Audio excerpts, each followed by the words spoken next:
રડ્યા તમે કેમ? એ ભૂમિની વાત છે કે જે ભૂમિની અંદર આ વસ્તુ થઈ છે, ન ગમે એક ધારાસભ્ય તરીકે નહીં, એક વિસ્તારના નાગરિક તરીકે.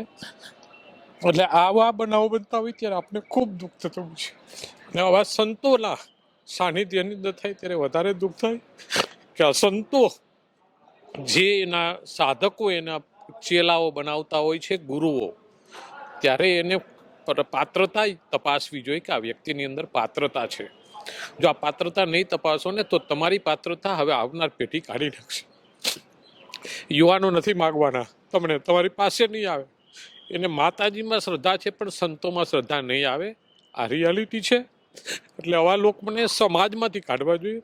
હું તો લોકોને એવું કહું છું કે હવે જે પાખંડ કરી અને સાધુતા કરી અને સમાજને અને સનાતન ધર્મને બદનામ કરી રહ્યા છે, એવા સાધુઓ પાસે ન જવું જોઈએ.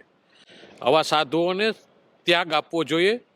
આપણી સંખ્યા વધારવા માટે ગમે તેને સંન્યાસી બનાવી દઈએ, ગમે તે લોકોની સાથે એને ભગવા પહેરાવી અને ગમે ત્યારે ગમે એ કરી દઈએ, અને એક વખત બોલ્યા પછી એ સંત તરીકે વસ્તુ ઉપર ઊભું રહેવું જોઈએ.